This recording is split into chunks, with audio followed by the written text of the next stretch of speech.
fully warmed up. Are we? Kakapagod pumalakpak. Mapapagod kayo niyan tonight. While Alright, the clapping. next game.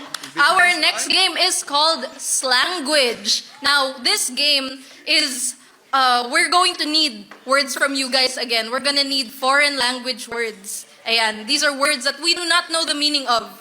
We will create those meanings right now on the spot. So let's start with like, magsitayo ang mga maglalaro na to, please.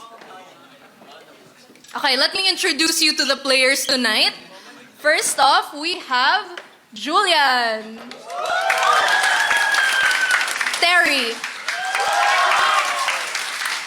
Bench,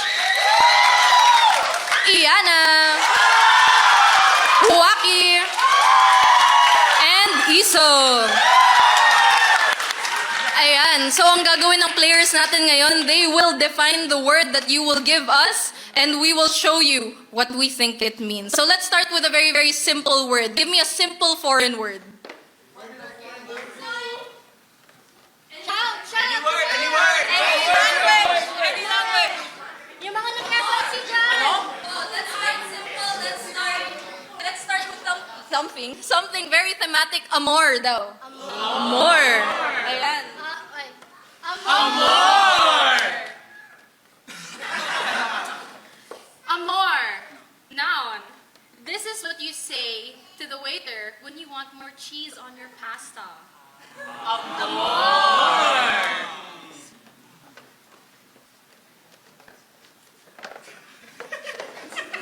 Just say when, sir.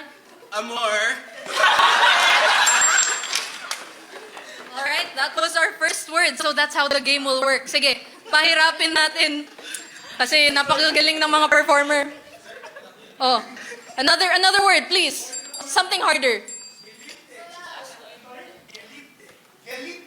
Gelite. Ayan. Galipte!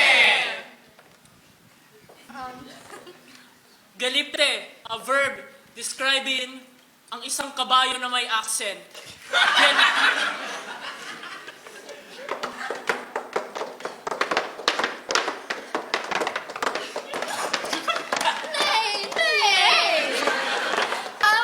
This road is like, it's so not straight. I hear your partner. I think we all got gelite.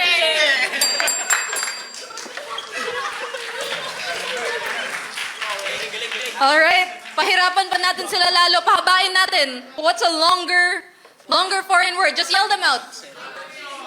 One. We got that before. Ano? Weltanschauung.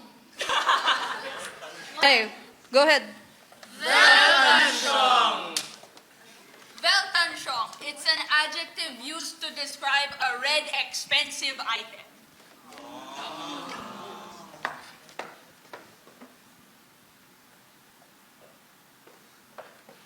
Ang mahal ng gift.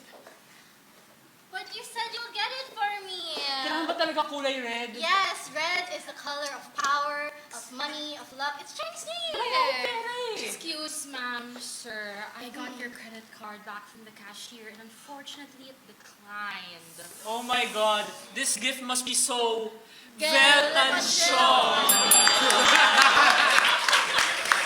Napakagaling. Alright, let's give them the hardest word that you know in a foreign language. Yell them out, please.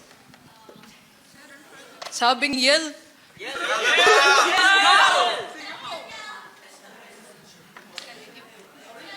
Pwede po kayo mag-google kung wala kayong alam. Estelheim. Estelheim, a noun describing of a house that is in further disarray. Estelheim.